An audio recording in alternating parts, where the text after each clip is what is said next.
Welcome into the Questionable Podcast. I am Miko here with Gian. What's up, man? Hey, how's it going? Pretty good, man. Obviously we're here to talk Detroit Lions and just a lot of things that are going on with the Lions this offseason. Unfortunately, Scotty's not here with us this week. He's in Um, Thailand. I'm assuming he's doing something very important. He was He very like he got a one-way ticket to Thailand. That's what he was doing. that. He's Actually, that is true. We kind of gave him a hard time last yeah. week, and he did say that he was going to go hang out with Cliff He Kingsbury. quit. So, He so quit the he left us podcast. high and dry, and he's hopefully coming back with an inside scoop with Cliff Kingsbury on everything that happened with the Arizona Cardinals. Um, but yeah, if this is your first time tuning into the Questionable Podcast, be sure to like, comment, and subscribe. We are constantly trying to grow our YouTube channel and our following on social media as well. So whether it's Twitter, Instagram, wherever people kind of congregate is kind of where you can find us. Um, Hopefully we will be moving to Twitch soon and we'll be streaming. So that's something that we kind of got in the works. But enough of the not so interesting stuff. Let's talk some Lions, Gian. Uh Last week, after literally the day after we did our Yeah, podcast like 12 talking hours. about yeah, literally talking about the possibility of Ben Johnson leaving. Breaking news like middle of the day on Tuesday, we find out that Ben Johnson is actually staying with Detroit. What was your first initial reaction to this news? Um, it was there was a little bit of relief, but like that relief like melted into like a like into the it's happening gif where Yeah. it's like this is real. And because we were talking about just when this is getting going, they're getting poached, and then kind of the cope there was like, oh well, that happens to all good franchises. Hmm. That's a sign of competent leadership, yada yada. But it was, and it's true, but it didn't feel uh, good. Like it didn't like Well, it felt like, I mean, I'll speak for me. Like it felt like being in that tunnel again, and like you're seeing the light coming at you, and you're just like, is this another freight train, or is this actually the end of the tunnel? right. Because like you're saying, like the Lions had made such a huge jump, um, in improvement when it came to the offense, and a lot of that is credited to Ben Johnson. Obviously, we started to see them like take a step forward when Dan Campbell himself started, calling plays, and they were kind of switching things from Anthony Lynn to Dan Campbell. But I mean, it was just another level. Like we're talking about the Detroit Lions now in the sense of probably having one of the top 10 best offenses, you know, not just in the NFC, but in the NFL. Like that's how good they were playing. Um Jared Goff had probably arguably his one of his best seasons ever under Ben Johnson. So I'm definitely with you. There was a certain level of like relief, but then like immediate excitement of like wait, are we really gonna like run the North? Are we really gonna be could we really be this team that could be in the driver's seat, you know, in the NFC? Because I mean, again, looking at the playoffs these last couple weeks, it's not a lot of teams that really scare you. Yeah, yeah. Um, yeah, for me, yeah, it was this feeling of um we've heard the players talk about how they love the culture, and DJ Hmm. Chark came in and it was very clear just from his interviews that he was looking for a family, and he got it. He found it, and then Kaminsky, Bugs, they're all reaching out, saying, "I want to stay. I'm willing." Yep. And Zaloni, "I'm willing to take less money to To stay stay. here," and unheard of. So we knew from like the player's perspective that this is real. Hmm. But and then we got a glimpse at Hard Knocks, Aaron Glenn and Deuce joking around. Ben Johnson was, I think, it was suspiciously absent from Hard Knocks, but Yeah, it he was one of those guys where it's like, man, he clearly wasn't doing enough interesting things to get enough yeah, camera time. it was just yeah. Um, but yeah, but there was just like that they believe in it too, and I don't know, like it's I think we're just trained to be so cynical and so like Hmm. you know, a positive work environment isn't going to trump money. I mean, Yeah. we're beat in, and but it does. Like, I would rather work somewhere where I'm valued and have a voice and doing something that I love versus like just an all around like shittier, because like I've Yeah. had those jobs where I was making very good money but I was miserable. Oh yeah. And so, but like, and then just to see it come true, I don't know, it felt like like there's still good in the world. Well, Like I mean, got a bit of a faith in humanity restored kind of a thing. no, Not for to like sure. like go off the deep end with it, but Well, no, but it's I mean, for a franchise that has had so much bad luck over the years, it does. It feels like we're finally getting our just due, whether it's media attention, whether it's being able to retain our coaches, whether it's having players that, like you're saying, are willing to forsake more money to stay. Um, and specifically going back to what you were saying about, you know, money not always being the end all be all, because Ben Johnson could have went and been a head coach somewhere and got a very nice bag to be somebody's head coach.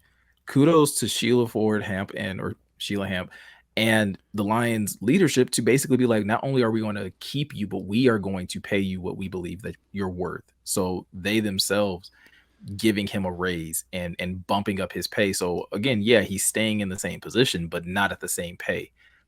To your point earlier, like that shows how much they value him in return. Like mm-hmm.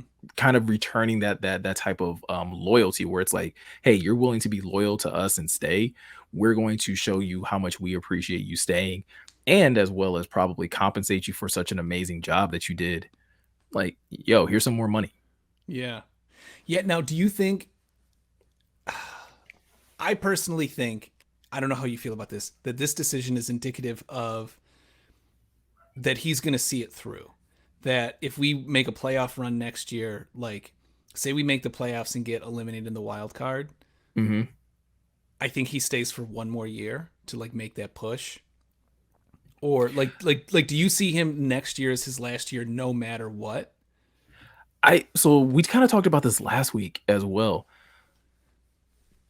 As far as having like foresight as a potential like commodity when it comes down to coaching, sir, like coach when it comes down to being like a coach that is like heavily considered to be a favorable head coach somewhere, I think Ben Johnson has enough foresight and enough wherewithal to understand the landscape of the NFL. And I don't think Ben Johnson's going to be in a hurry to leave a situation where a team is building and possibly on a trajectory to accomplish very big things in the league, is going to leave that for a team that like he's not set up well to succeed. Mm-hmm. So to your point, I guess earlier, I say all that to say, I guess an easier way of saying that is like you were talking about how this is a good work environment. When you have experienced a good work environment, to your point, money becomes like a lower priority because if more importantly is that you have like a similar type of work environment, somewhere where you believe that you can thrive, somewhere where you believe you have support. And so for Ben Johnson, yeah, I think to your point, yeah, I think he will end up staying. Now, it would I do take the too. right kind of job. It would Mm-hmm. absolutely take the right kind of job for him to be like, yo, I'm out of here.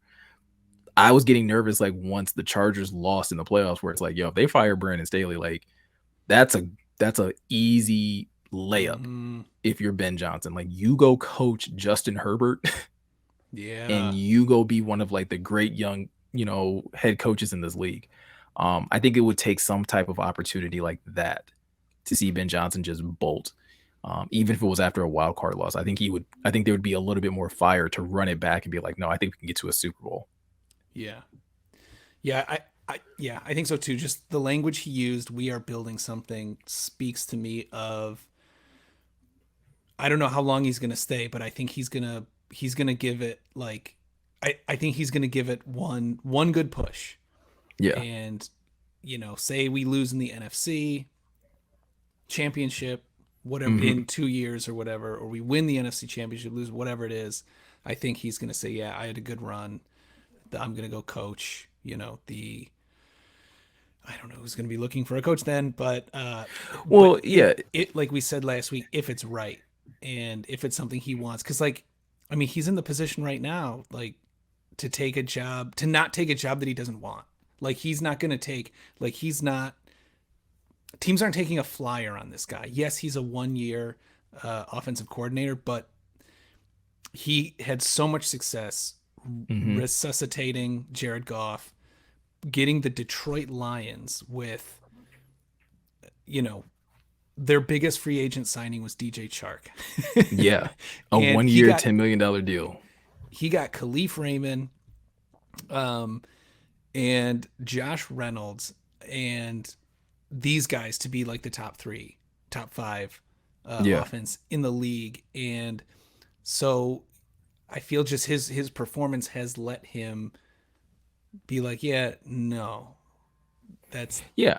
I think I don't want Ben that. Johnson is positioning himself to be in a very similar position that Brian Dable was in, where Brian Dable was like a very good offensive coordinator for the Bills for a number of years. Like Brian Dable wasn't there for just 1 year and then bounced. Like he was having a lot of success in Buffalo with Josh Allen, but he bided his time. He waited. I mean, and granted, we don't know how many teams maybe seriously offered Brian Dable, but you have to assume that someone who was putting together like a very prolific offense with one of the best quarterbacks in the league at that time or at this time was probably being very heavily sought after. If Ben Johnson can do the same Mm-hmm. with again a quarterback that maybe is not the caliber, or it's not maybe is not the caliber of a Josh Allen, but is still having success, like you're saying, you're becoming an even hotter commodity because teams are going to feel like, oh, well, if we can just give this man, we can almost give this man clay and he'll be able to mold together an offense that is successful.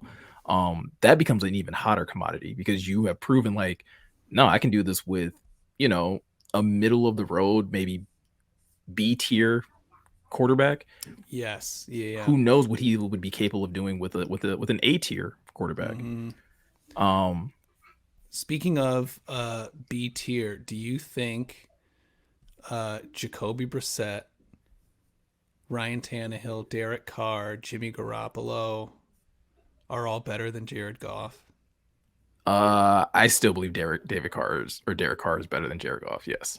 Okay. Jacoby Brissett, no. Ryan Tannehill, hell no. Jimmy Garoppolo, absolutely not. Um, Derek Carr is the only one that I would say is like actually better than Jared Goff Okay. from a talent perspective. There was I don't know if you heard about this, Pro Football Network, end of the season quarterback power rankings. Hmm. Jared Goff is number 22. Really? Yeah, Dak Prescott number 7. What? Yeah, most overrated quarterback in the NFL. For this year, this Yeah, season, this season. Yeah. that is laughable. Yeah, Jacoby Dak, Brissett. Yeah, Jacoby Brissett's number 21. Brock Purdy is 20, Tannehill 19, Justin Fields 18, Jimmy Garoppolo 15, Kirk Cousins 12.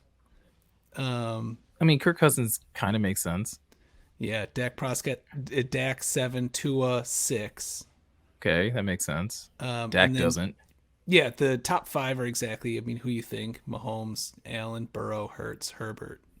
That makes sense. But then I feel like below there is just this guy's. Yeah, no, like after that, like somebody started hitting the bottle really Yeah. hard Yeah. and just started throwing names out. Mm-hmm. Um, yeah, I think I do. I think Jared Goff is very comfortably in that like B tier class of quarterback. Like now he obviously based on his play this season, I saw a clip from Woodward Sports where Adam was basically saying one of their hosts was basically saying like Jared Goff right now is like the second best quarterback in the NFC.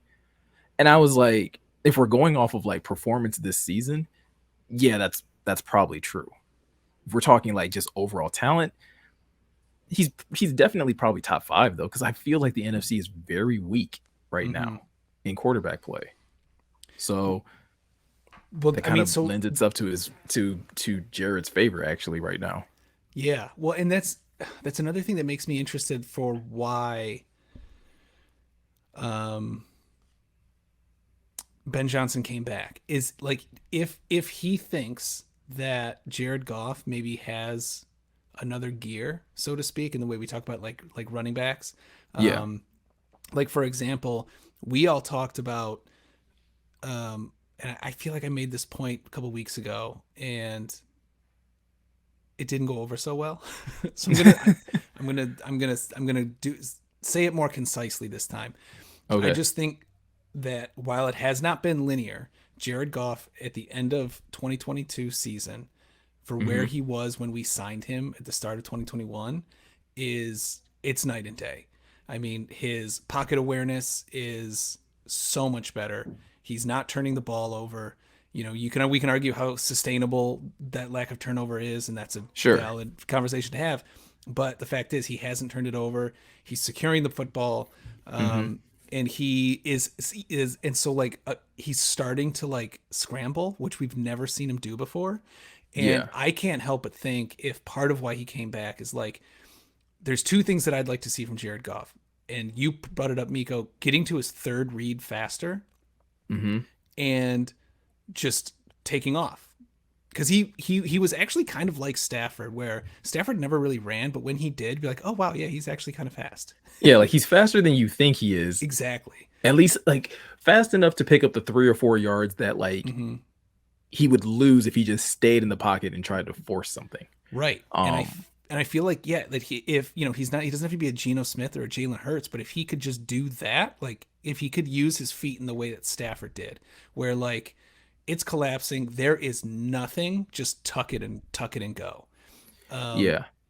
but like you said, like with blocking, like with hitting, like it's probably just a mindset, and so those are the two things that I would like to see Goff improve upon this offseason. Third read, quicker to his third read, better with his legs, or just taking off. And if he can do that, then damn, then this offense I'll add a really. third one in there. And it's because like it's some people are gonna hate it when I say this, but it's true. Like it I do think he needs to showcase that he can play better outdoors.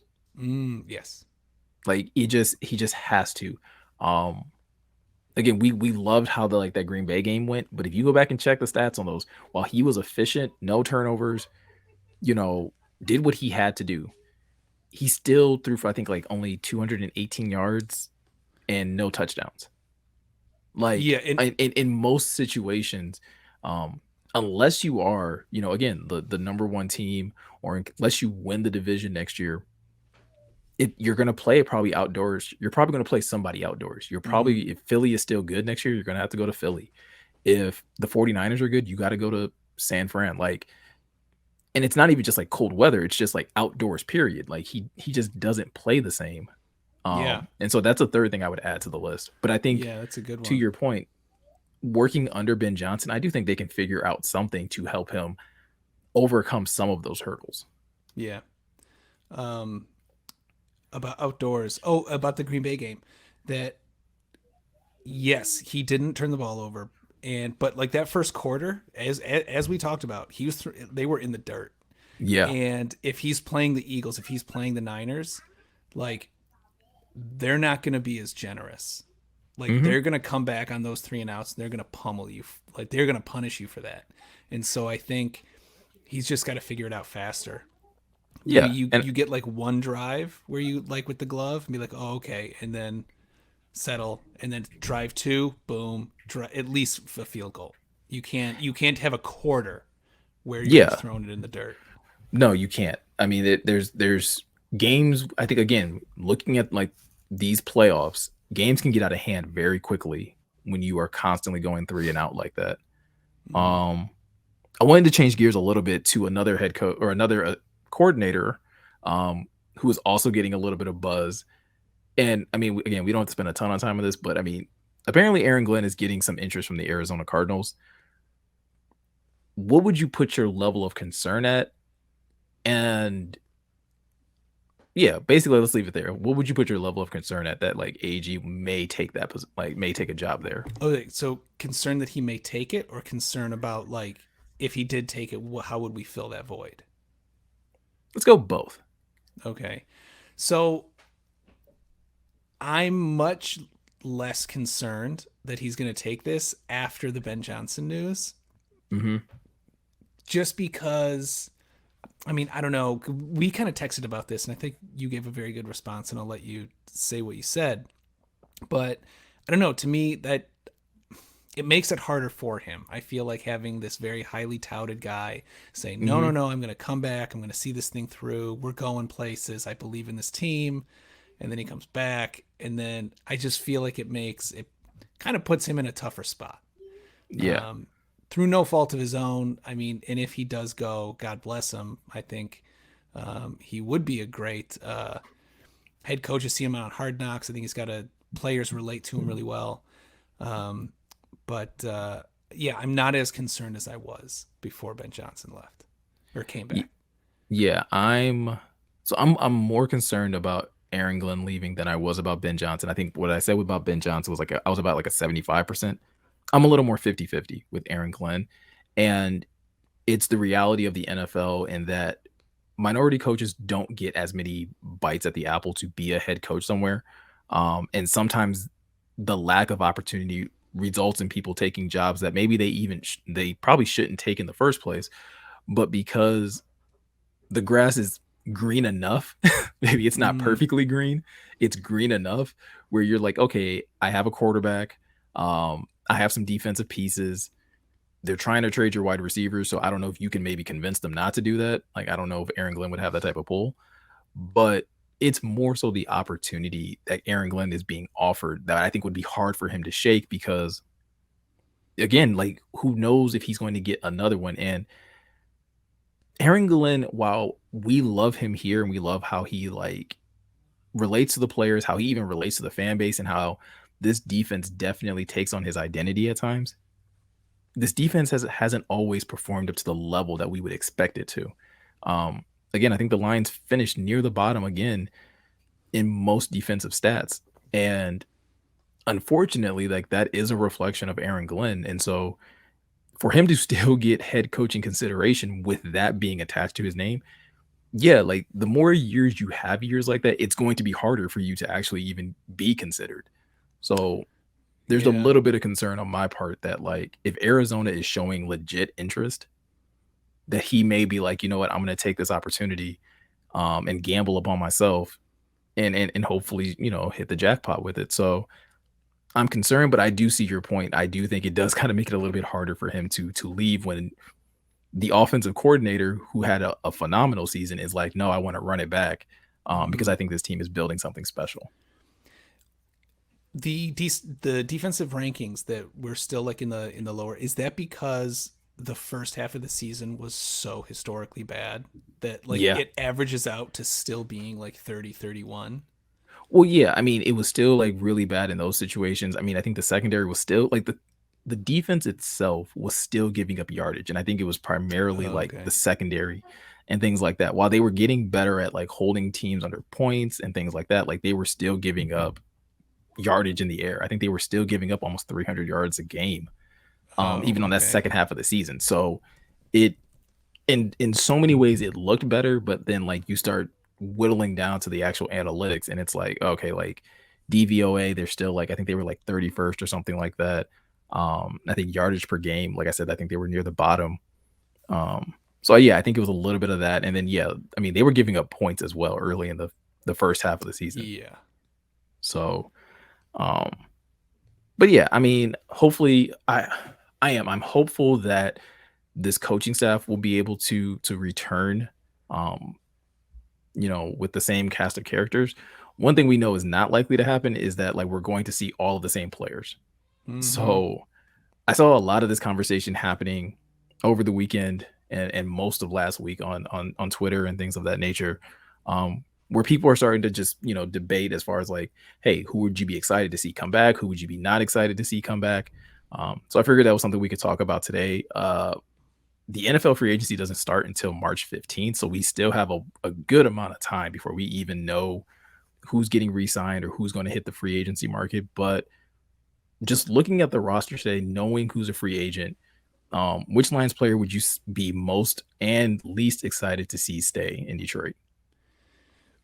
Most excited to stay, it's got to be Jamal Williams. But since that's such a given, I'm gonna Mhm. say I'm gonna pull a Scott, and I'm just gonna say I'm gonna give multiple answers, but no, Jamal Williams number one, but I feel like that's such a gimme that you got to go It almost someone feels like else. a given, right? Yeah, I almost put that in the question, like, but you can't say Jamal because I feel like yeah, Jamal's coming back. Like, it's just a matter of how yeah, much is he getting. yeah.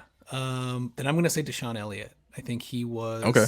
he was such a force, and when he was out in that Carolina game, that's when they got absolutely ran over. Um, and the least likely to return, or the least, I can't believe I'm going to say it, but like Oruwariye, he Yeah. was such a liability. Like he was a liability. Like when you talked about Sauce Gardner and rookies getting picked on, Yeah. I feel like when he was in, he was getting picked on because it was that bad. Yeah. I mean, this was a question, like I said, like I had to kind of like, I had to like kind of put Jamal on the side because I'm just like, I feel like Jamal's coming back. It would probably be a shock if Jamal wasn't coming back. Mm-hmm. Um, but I'll start with the player that I'd be least excited to come back. And it's kind of a cop out, but any of the linebackers they signed last year, like I would be like super thrilled about.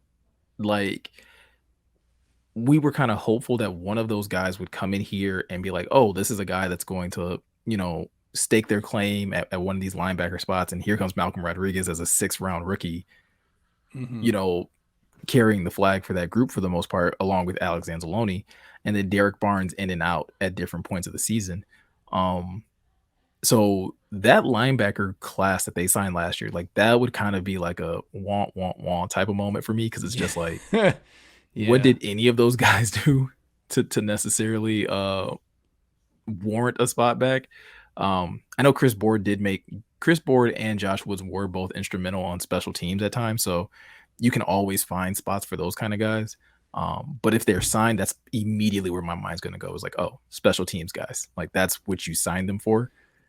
Um, but the player I'd be most excited to see come back is actually Isaiah Buggs. Yeah. Yeah. I think Isaiah Buggs is one of those players, and this is another thing I feel like good teams do. Good teams find players and they are able to maximize their skill set in such a way that while they may not have been a star or an impact player anywhere else, you are utilizing them in such a way that they are making an instant impact on your defense or on your team in some sort of way. And I feel like that was Isaiah Buggs. I didn't have high expectations for Isaiah Buggs when he signed here. Mm-hmm. Um, I know most of us thought like, oh, this is going to be the Aleem and Levi show, and then Levi goes down with a back injury. But Isaiah Buggs was at least consistent in a lot of games. I mean, I think maybe the Carolina game is probably his worst game, but he was consistently a force, and him and Aleem together, especially on that back half of the season, were really doing a lot of good work to limit uh running attacks and things of that nature. So that's the guy that I look at and I'm just like, that's who I want to see back. I want to be able to like again, whenever they can re-sign him, I don't know how soon they can. That's one of the first names I want to see come across and get a notification that like Isaiah Buggs has signed a 2-year deal or something like that. Yeah. Yeah. He is. Yeah. Yeah. He's up this. I was just gonna say something about Bugs. Oh, the Bugs feels like in like Chark, and I know like Chark wasn't really like a journeyman. He was just on another Hmm. team and then he came. But I feel like that was um one of the greatest things about the go to work Pistons Yeah. was you had Rasheed Wallace, like Chauncey Billups was on how many teams before landing on the Pistons. Drafted Yeah. Tayshawn, but Rip Hamilton too. He was on a couple teams, right? Rip came from the Wizard. I think he came directly from the Wizards to the Pistons. Okay, but yeah, just this like collection that Hmm. became more than the sum of their parts in on the Pistons, and a coaching staff that just got the best out of all of them. And I feel like Bugs, Chark, Jamal, um, if our free agents, and I mean, I like granted it's kind of a cop out because like that's the nature of free agency. Like you're Yeah. pulling players from other like that's the whole Yeah. point, John. Hmm. But still, I think how many years did we see that with Bill Belichick? I mean, Kyle Van Noy Yeah. was I'm not gonna say liability, but he was like middle of the road. Yeah, on he the was lines, nowhere near what he was for them. and then Jelani Tavai also like goes, Yeah, and he's not a world beater on the Patriots, but he's not the liability that he was on our team. It's just it seems like Belichick just had that for over a decade, that he would yeah, take your like I will take your cast offs and I'll show you what you couldn't do. yeah. And Bugs feels that way. Um, Chark, we always knew he had the talent. Just can he stay healthy? But but yeah, Bugs. Yeah, I would love to see Bugs. Where'd Kaminsky come from? Do you know offhand? Atlanta, I want to say. Okay, all And right. so yeah, Kaminsky's another one because I think he was like practice squad type of guy. And I mean, again, yeah, comes in here and they ask him to do a very specific, set of things, and he does those things really, really well. Um, Kaminsky and Chark would be like my honorable mentions as well. Like those are two guys I Yeah, would love. Like I'm hoping to hear that those guys are re-signing, yeah.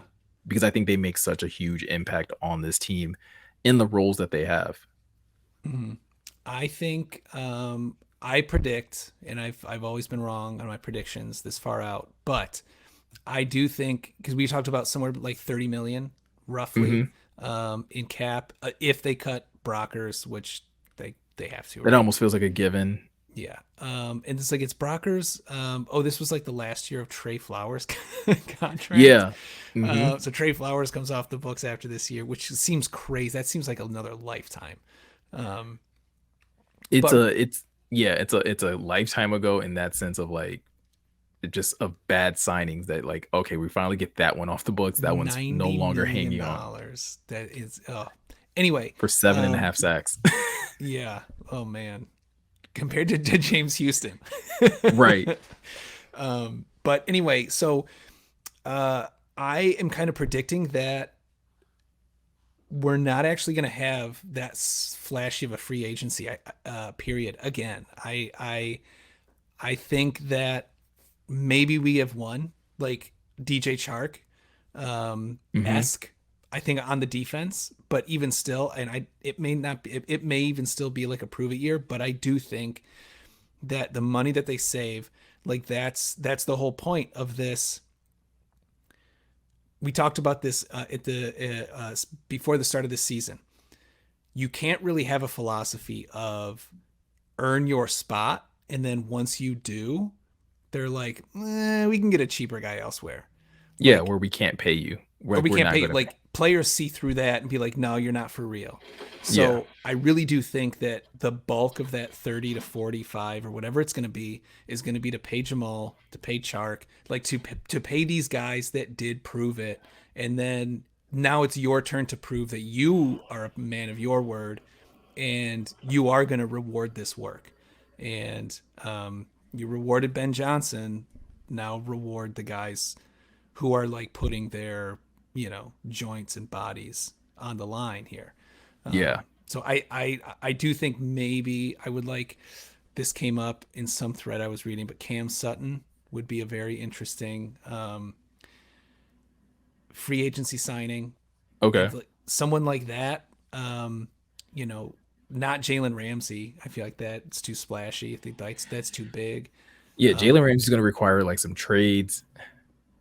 And this is the thing that's like that frustrated me last year, but like I'm not saying I'm necessarily on board with it, but I at least it helps me to like look at the team in this context, which is like culture fits, right?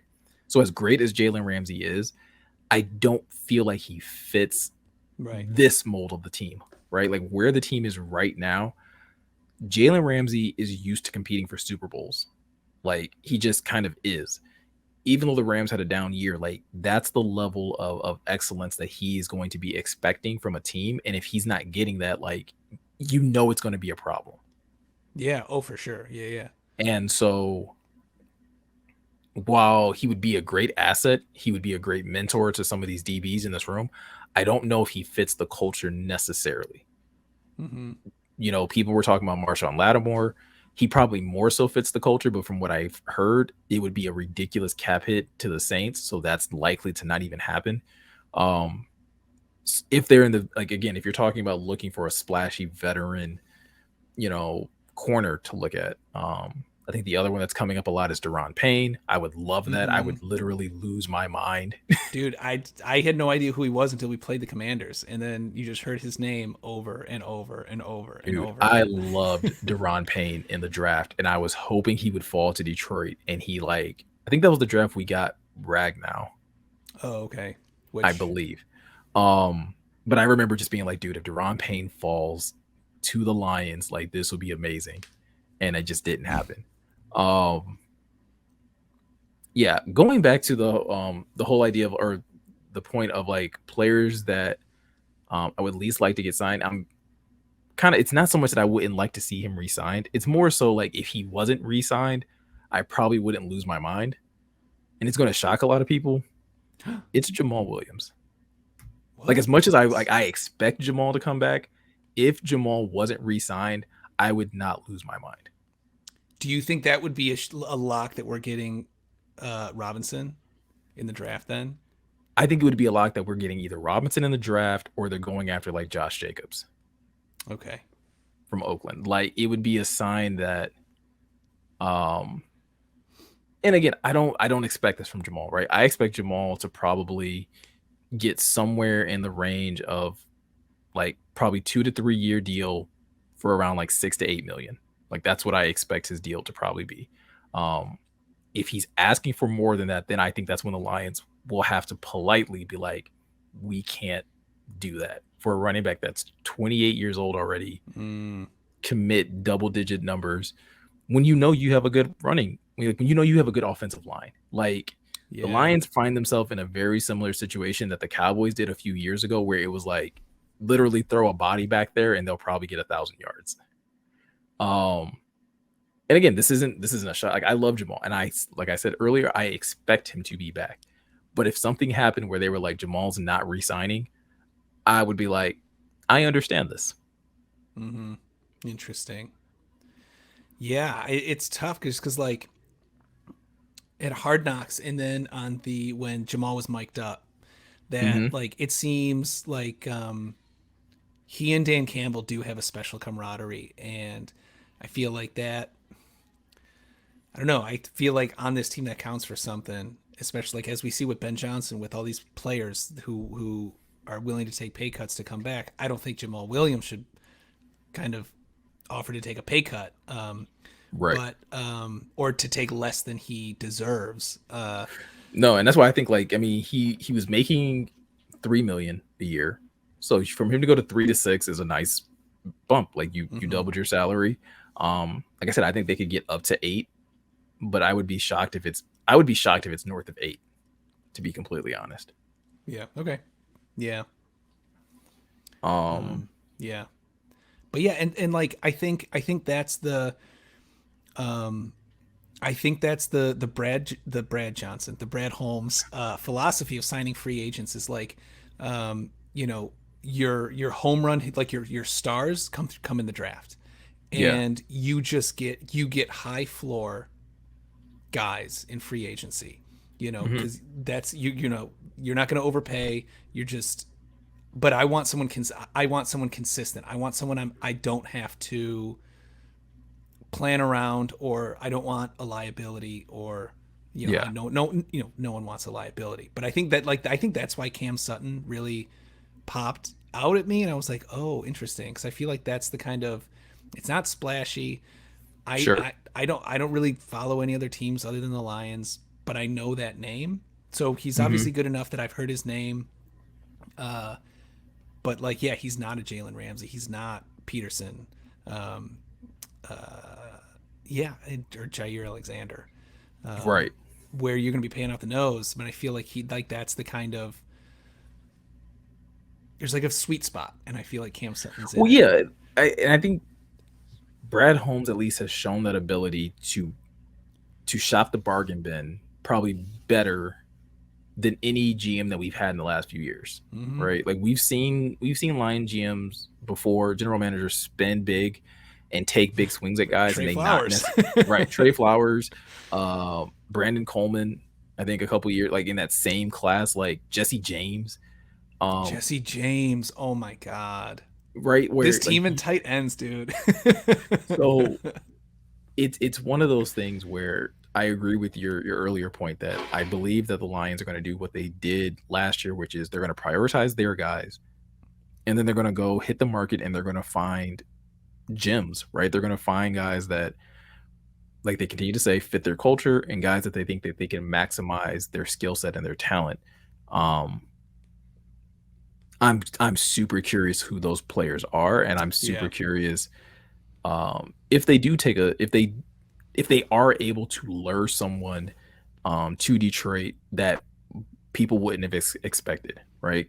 Um, Yeah, because I mean, I would like, and in all the interviews, DJ Chark just kept emphasizing how important family was for him. And I mean, mhm. in that little, I think like the inside the den, when they showed it, like he was pushing a stroller, had his wife with him when he was doing the initial tour of the facility, and like, yeah, like Yep. that's important to him. And then I think seeing the culture, and I think the player first approach that this organization sort of has was like, okay, yeah, no, this is my spot. Probably could have gotten more from other teams. I'm not too sure, but um, and now that I think that Chark has had that, there's another year in the books of no, these guys weren't just doing that because this was their first year and they needed to lure talent. Like this is who they are. I think Yeah. that's what I was trying to say, and I didn't have the right words about Ben Johnson coming back. Like this wasn't a fluke. Like this is who we are. Yeah. Yeah. This is a team that takes care of their own and they prioritize. Like again, Yes. I think it is. It we prioritize our own. We take care of our own, and when you're here, we are going to maximize what you do well. Um, Welcome to the pride. right. Basically, right. Like We are the a pride whole of Lions. Yeah, yeah, right. Like the whole welcome to Detroit thing. Like it is. It's a yeah. real. To your point earlier, like this probably feels like the best collection of like family and camaraderie that I've seen in a team. Probably yeah, since the go to work Pistons with Chauncey and them, where it was just like no, you knew those guys got along. You knew Yes. they all gelled. They were on the same page and they had the same mindset every time they took the court. It's evident that the Lions are trying to build that. Um, so yeah, we'll have to wait and see what they do in free agency and as well as the draft, which again, free agency doesn't happen until March. The draft is even further out than that, but 94 days. 94 days and we're already getting mock drafts. And Mm-hmm. depending on the type of person you are, mock drafts are really good or mock drafts like piss you off beyond belief. Um, this past week we had two, I guess, noticeable mock drafts that came out. People are dropping mock drafts every day. Like some people are doing mock draft Mondays. We're not going to cover everybody's mock draft. We'll try to just probably like react and discuss the big ones. But Dane Brugler of the Athletic dropped his mock draft um, early last week, and I guess it's safe to say it got a reaction out of Lions fans. One of his picks specifically. Uh, so the Lions have the 6th and the 15th pick in the first round. Dane Brugler did actually the first 2 rounds of a mock draft, which is very unusual for this early in the draft process, but he did it. So with the 6th pick, he had the Lions taking Christian Gonzalez, cornerback out of Oregon. And then later that round, he had the Lions doing something that I think would have most of us probably like clutching our pearls. Like, what the hell is Mm-hmm. going on? The Lions trade up from 18. Sorry, I said they had the 15th pick. They had the 18th. They originally had the 18th pick. They traded up from 18 to 15 with the Green Bay Packers. They give up the number 18 pick and the number 48 pick to get Anthony Richardson, quarterback out of Florida. And as soon as this mock draft dropped, like I can't remember if you sent it to me or if I sent it to you. I can't remember like what the interaction was, but um instant reaction when you saw like those were the first 2 picks. Well, one I didn't like it because I mean Anthony Richardson again. I don't watch college football, hmm so and I know I love that. Like I keep adding like how much sports I don't watch, and yet I do a sports podcast. So people in the comments probably can tell. So um, Right. no, so no, but Anthony Richardson definitely seems to be the most raw, and from what I understand, he is the biggest like lottery ticket, where all the athletic traits in the world, but if he can't put it together, then whew. And you're giving what's essentially probably a quasi rebuilding Packers great capital, which I hate. Maybe Yeah. like if that trade was to someone else, I don't think I would hate it as much. Um, but it's interesting that was the move, because this really goes back to the debate about Malik at 2 last year, and what Yeah. Jeremy Reisman ended up commenting on, of because we had 2 and then 32 and 34, right? Yeah. And so his whole point was, if you like him enough, then take him at 2. Like, Right. because it was weeks of back and forth, and then he finally just slashed through all the bullshit with a sword, and was like, if you like him that much, take him at 2.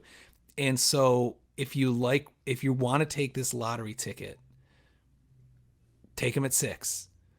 And one of probably Porter, Gonzalez, Witherspoon will probably be there. Well, Gonzalez might not, but Right. Witherspoon, Porter will probably be there at 18.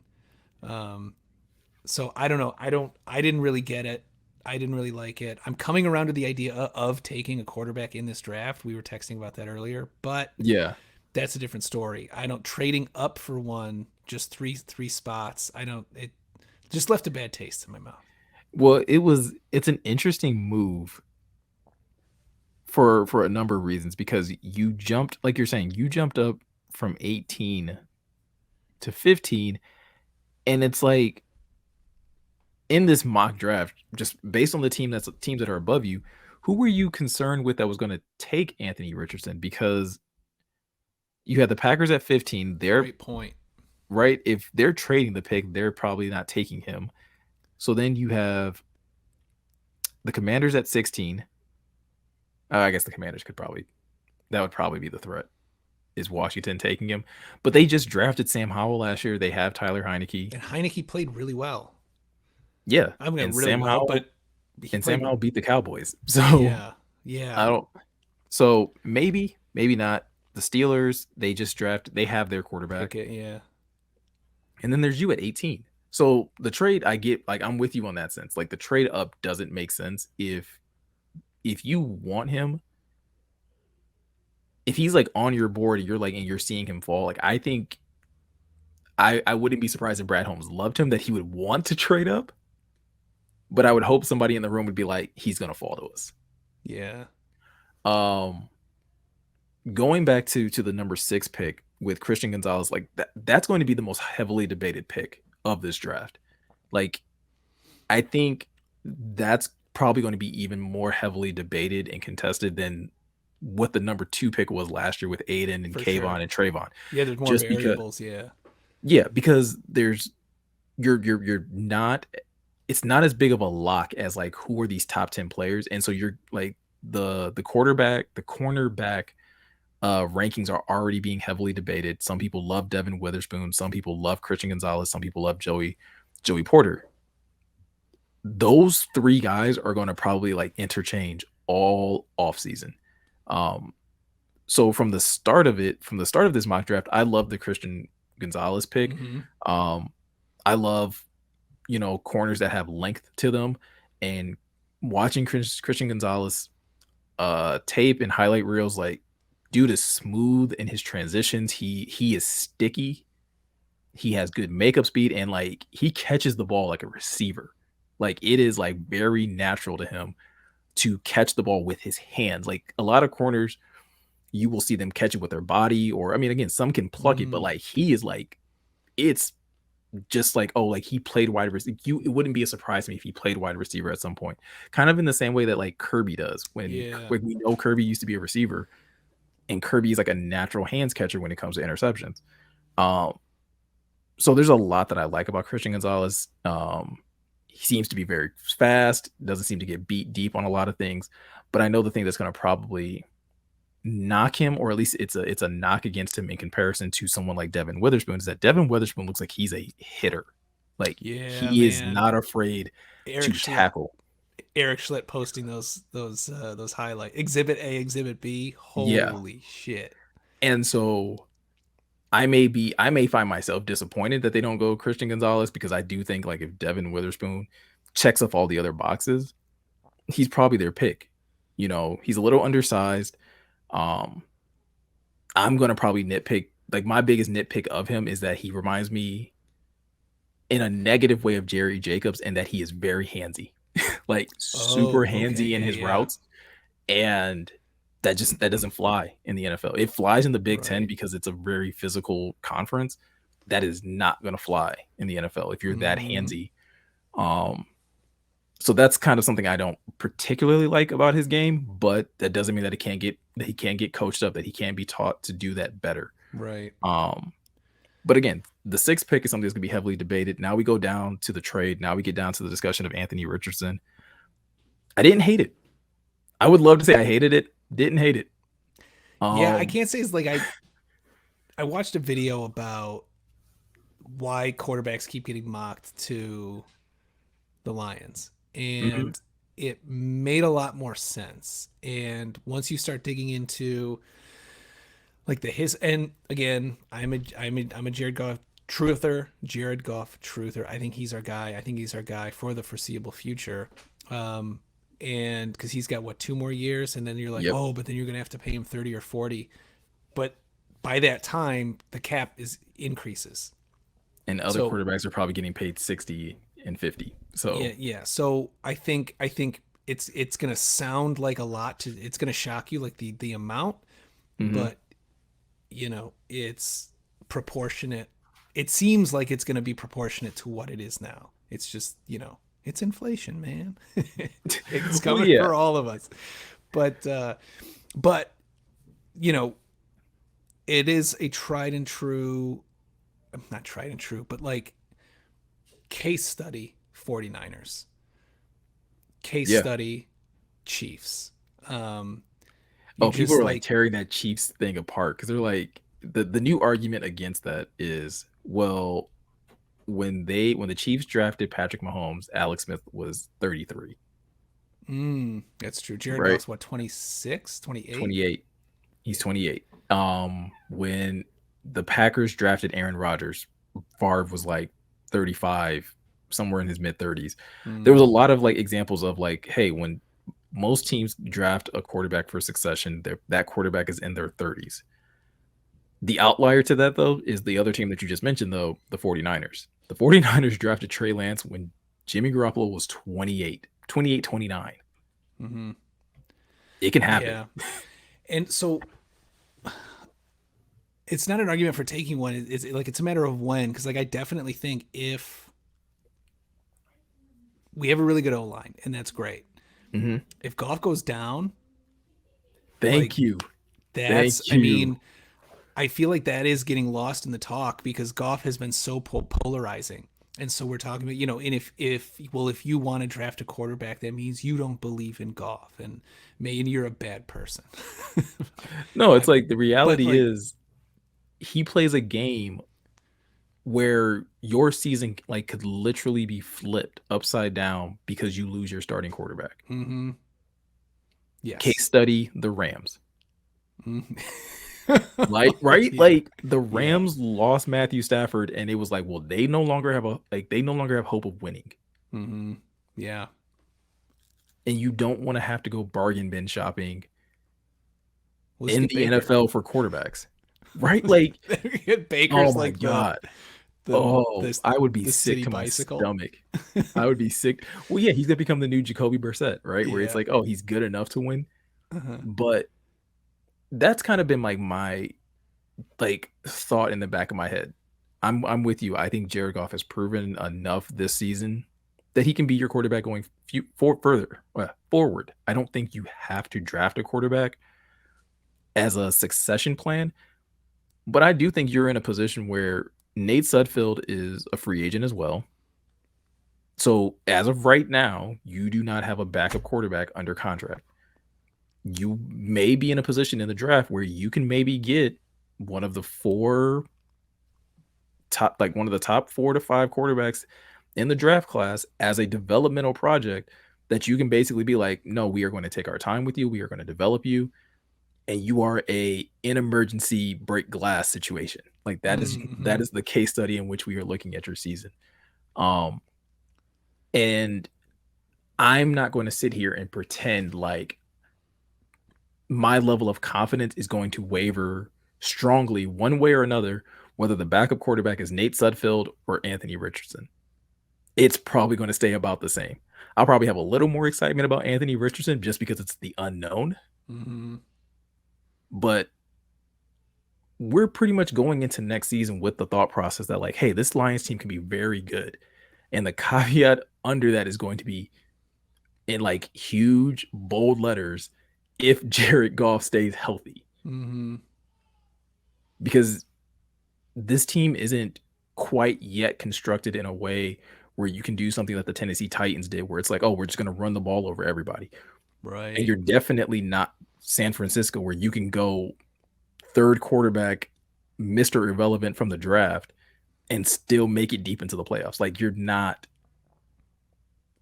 If that was the case, Brad Holmes would have had to have done it by now. He would have had to have drafted a quarterback for me to at least have like a sliver of hope of like, hey, maybe the guy they drafted last year, maybe he's developing. Mm-hmm. But like they haven't done it yet. And I almost feel like Brad Holmes kind of has to do it. Like he has to draft a quarterback at some point in time because it's like, Yeah. do you want to keep picking up veteran quarterbacks that have proven that they can't win games? Or would you Right. rather like find your diamond in the rough somewhere? Yeah. Find your James Houston. I mean, essentially. Yeah. And I know some people are going to hear this and be like, well, then just take one in the later rounds. Why do you have to take one in the first round? And we've already said like trading up doesn't make sense. So like if they could get him at 18, I would rather take Anthony Richardson at 18 than whoever the hell you want to throw out there in the later rounds. Because I feel like Brad Holmes has proven to me through 2 drafts, he can absolutely find you talent on your defense Yeah. That's in true. rounds 3 through 7. He can absolutely Mm-hmm. find you gems there. I don't know if he can find you a quarterback. So take the one that's there in the first round. Damn. That's a good art. Yeah. I can't. That's a good one. Question. You said that Dane Brugler did 2 rounds. Yeah. Yeah. Who was So the 55? If we traded 18 and 48, because don't we have 55? So who was yeah. 55? Yeah, it is 50. Yes, 55. It was defensive end Isaiah I don't know how to pronounce his last name, Foskey. Interesting. Uh Another defensive end, huh? yeah, out of Notre Dame. I don't think they go edge at all in this class. Yeah, I don't. I mean, Not without cutting somebody. mm-hmm. Yeah, I can see Because I like feel again like interior. Right? We had texted. Um, One thing that's interesting about the Tyree Wilson at 6 is dude 6'6", 275. If he hmm could gain like 10 or 15 more pounds, do you think could he play the interior? And I think that's a question that they really have to ask themselves, because if they go with Tyree Wilson with the purpose of, because he's just athletic, and you talked about the length. Um, if he is able to transition to the interior and be slippery, and then they can do, I don't know, cornerback. Well, I think you have to address the secondary early on, right? You I mean, have this to. is Yeah, like I mean, if I feel like the Lions are going to be in a situation in the draft where it's either defense or defense running back. And it's mm-hmm. like and it's Robinson. And I could because if Brad Holmes proved to us anything with the JMO pick, it's that like if he sees explosive offensive talent, he might take Yeah. that. Now, we don't know if that applies to quarterback. I would tend to believe it may lend itself to running back because if you're talking about a stable that has Williams, Swift, and Robinson, Oh my god. good luck. Yeah, for Good luck. real. Yeah, well, and I think like the genius about that is like I don't think Robinson wouldn't be taking anyone's job. And like one of like the reason why Jamal Williams at 28 years old was able to have the season that he had is because he was like the second or third string on the Packers while he was there. So Yeah. he doesn't have the mileage that Todd Gurley had. He doesn't have the mileage that Derrick Henry has. So he's able to, like, we're able to have an honest conversation about extending a 28-year-old running back, just by sheer luck of him having the years and the mileage that he has.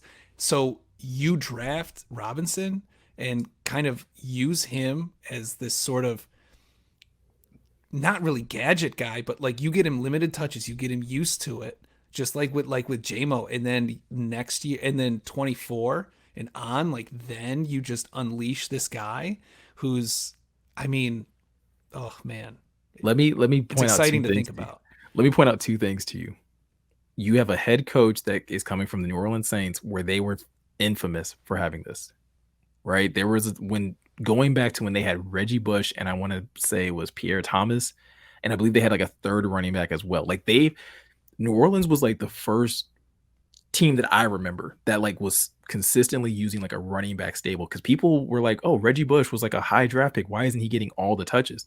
They were trying to save Mm, his career essentially, and I believe Reggie Bush played as long as he did because he was constantly, for the most part, in a running back committee.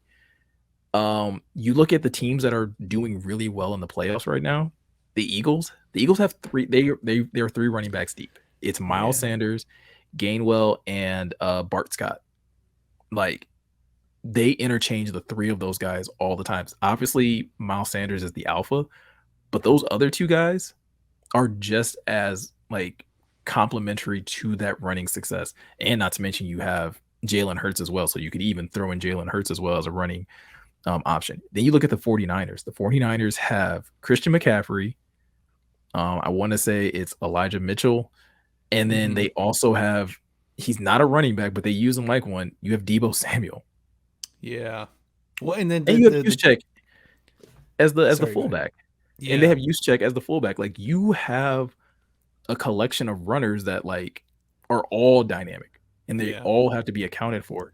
Um, Clyde Edwards-Helaire and Pacheco. right? I'm sure there's another guy on there that I'm forgetting, but I mean, the Bengals have Joe Mixon and Samaje Perine. So it, like, to your point, you can find touches for these guys, because I think the one thing that we've understood with these, even with the Lions coaches have showed us, there's a role for each of these guys. And as frustrated as I got this past season with like Swift not getting as many touches, Swift was the more efficient running back though. Like when you mm-hmm, compare them to the other running, like Jamal had this, yes, Jamal had the numbers as far as touchdowns and yardage, but we're talking about efficiency. Swift was by far more efficient. He averaged more yards per carry. He again was effective in the run and pass game. So there's argument there to at least throw out, you know, Robinson when it comes to as a draft possibility. Um but we spent a lot of time talking about Brugler. Let's switch to Daniel Jeremiah's draft, which wasn't nearly as controversial. Uh, Daniel Jeremiah had Lions not making any trades, so they made their picks where they're slotted at. They went with at number 6. He went with the other cornerback, Devin Witherspoon out of Illinois, and then he went Trent Simpson out of Clemson, the linebacker, to the Lions at 18. Um, I think this is the mock draft that like Lions fans would all collectively be like, "This is good." mm-hmm. This one Like, left a good taste in my mouth, as opposed to the trade, which is bitter and sour. This is like ice cream. This was ice cream. you're lucky we're not the type of podcast where we just like cut things and Yeah, use that as mm-hmm. sound bites. Yeah. As soon as I said it, I heard it, and I was like, I had that thing as soon as I said it, where I heard it as like a listener, like if I was watching, and I was like, Yeah. oh, that's a weird. Why would you say it like that? Um, Yeah, this would be the type of thing where if we were a radio show, like that would be cut and then that would be on the soundboard. yeah, this, yeah. Um, so no, I looked up Trenton Simpson after this mock and watched a bunch of. Now, granted, it was highlights. You're watching highlights. It's not like Hmm. tape, but damn, it was Yeah. exciting. Dude Yeah. hits and he just gets after it. Like, it was very exciting. Very exciting to think of what him and Rodrigo could do together with just, yeah, Rodrigo is undersized, but it seemed like his in-game awareness Hmm. more than makes up for it. This sniffs out everything that's going on. He just knows where to be and when. And if you can have that guy as like Mr. Dependable, and then Trent Simpson just, okay, now get after it. Well, Unleash, yeah, you know. I think Trent Simpson could be the type of linebacker that cover ups Rodrigo's weaknesses, right? The things that Malcolm does really well is playing the run. He can play the run really well. He can get after the quarterback really well. Trent Simpson is would be that linebacker that you would trust in coverage. He's the linebacker that again that he has the height and the size to cover tight ends probably a little more effectively. Mm, Um, and just because of the nature of how he's probably built, he's probably a better athlete than Malcolm. Maybe I will see how like the testing goes at the combine and stuff like that, but it wouldn't surprise me. And so like again, you are able to put Malcolm in more positions to succeed where it's like, hey, first down, second down, you're our guy. Short yardage, you're our guy. But if it's in like known passing downs, like, hey, we're not going to hang you out to dry and put you on Travis Kelsey. Like, we're not going to do that yeah, to you. yeah. Um, and I think that would be again, this is a draft. This was a mock draft that I saw it. There's no sizzle really for me. Again, for people that love Devin Witherspoon, and I'm not even saying I don't love him, because I could absolutely see how he fits in this defense, absolutely. But then there's also like this little voice in the back of my head that's just like, I just feel like he's going to get called for so many holding penalties. Oh, yeah, yeah. Well, you called it. With like it was a great comparison to Jacobs because you called it before the Packers game. Hmm. Um, what was that, like the very first or second Like the first two drive? pen, yeah, like the first two penalties that like that got called in the Lions defense, I believe was Jerry Jacobs for holding, and it's Mm-hmm. like, dude, as great and as much as you love physicality, like, and that's the trade off, right? When you're playing corner and you're asked to be physical, is having enough awareness of where you are on the field because you have 5 yards to be physical, but then it's like after that you got to be hands off, and it immediately has to go to skill and technique. Um, and yeah, like Jerry does a lot of great things. I just don't know if you need a team of Jerrys. If that makes sense. Like you don't need Yeah. like an entire room of Jerrys. I Mm-hmm. think having a Jerry Jacobs, having someone that's a little more technically sound and a Jeff Okuda, and then maybe another technically sound guy, or I don't know, maybe they do decide to go more of the physical route and they want somebody that's going to again compete at that high level. Just hopefully like it's not something that like hopefully it's something that you can coach up the right way because the dude Yeah. hits like not even gonna Yeah. yeah. And so like that would be the excitement is like, oh, him, Kirby, Jerry Jacobs. Deshaun Like you're saying, Elliott. if they bring Deshaun Elliott back, Tracy coming back, like, yeah, that's a secondary that can maybe put a little bit of fear in your heart because you're just like, dude, these guys will Yeah. hit you. Yeah. They don't play. Christian Yeah. Gonzalez is just my guy that I just like. I think he'll get turnovers though. Like Yeah. he could be what Tariq Woolen was for the Seahawks this year, Mm, where like okay. tied for the lead in interceptions, just because like the dude tracks the ball really well, Mm-hmm. really really well. I want to close with another prediction. I meant to say this last week and I forgot. Either ran out of time. I cannot shake the feeling. Yeah, Brand new Lions. Brad Johnson's coming. My God. there's so Ben many Johnson's like coming no. back. Johnson is a very common name It's in the frustrating. NFL. Um, Calvin, Brad, Ben. Ben's coming back. We got players saying they're going to take a pay cut, or they're willing to come back if it means less money. Um, and then you've got, Sheila taking Ford off of her name, the Manning and Jeff Daniels exhuming, Hmm. exercising the curse. I can't help, in the back of my mind there's this little voice that says Jalen Carter is going to fall to 6. And the only reason why I think that is because who would have thought Penei Sewell was going to fall to 7? Joe Burrow was getting creamed. They needed an O line, but they got Jamar Chase, and it was the right call. But like things, just the universe lined up to get us Panay Sewell, and if anything is proving that this like shit is different. Hmm. Like Trayvon Walker wasn't even really on people's radar this time. I mean, he was on a couple people's, but he wasn't certainly in the top three.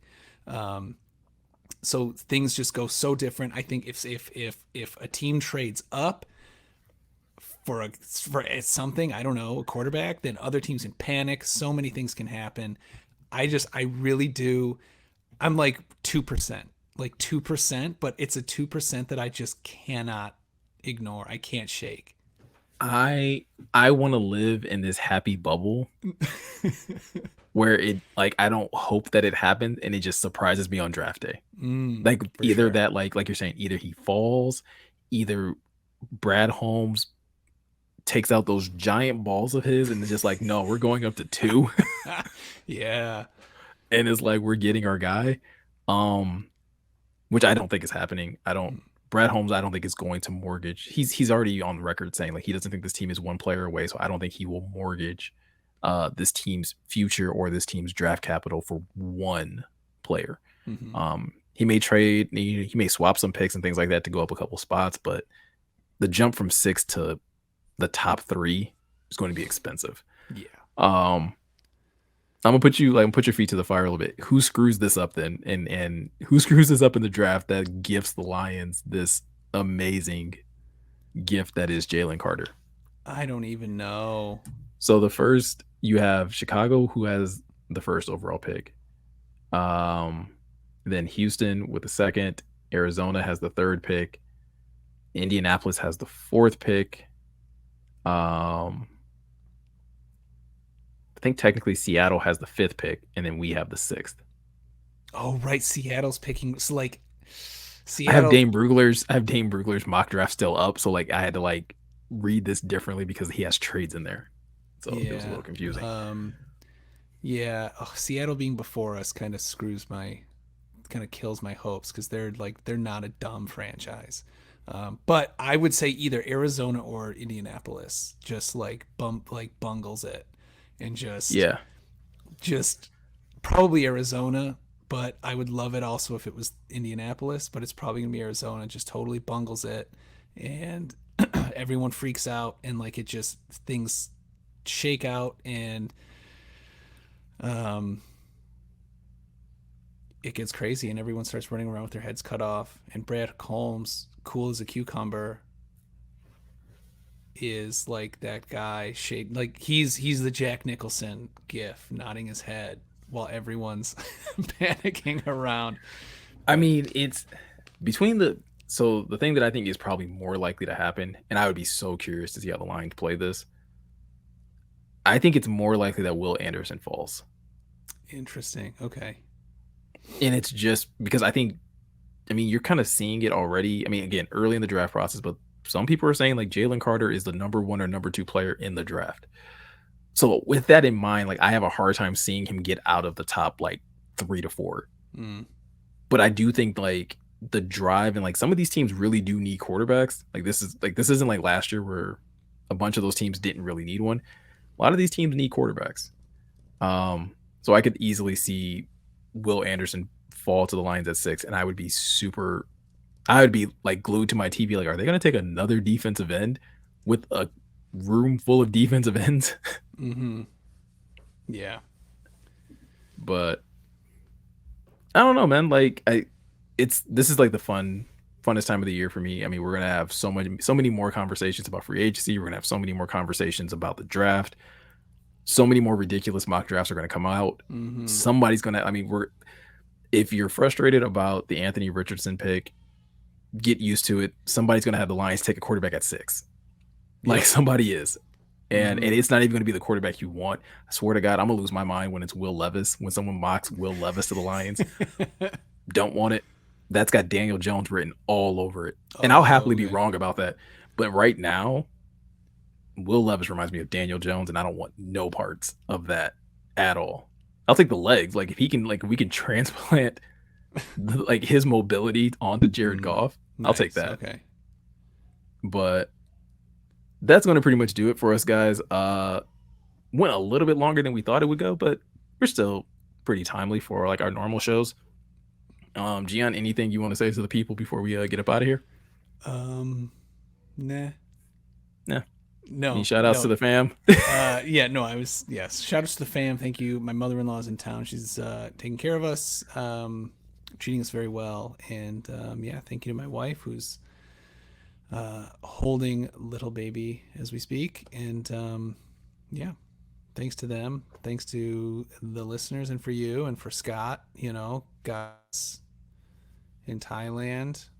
I feel like hopefully he feels rejuvenated by the the humidity. It's like being in a sauna. Oh, Just I thought you were gonna without say by the healing hands of Thailand, because from what those I've two. from what I've heard, there are the hands of the people in Thailand are very rejuvenating. They will Yes. absolutely it's equivalent exchange. They take a little life and they give a little life. Mm-hmm. Yep. Exactly. Well said. Uh yeah, I'll echo the same sentiments. Shout out to my family, shout out to my wife, my girls. Shout out to you guys that are watching and subscribing and following us. Uh Again, shout out to you, John. Scotty couldn't be here today. And yeah, man, we will see you guys next week. And as we continue to talk more Lions and more Lions off season, this is the Questionable Podcast. Out.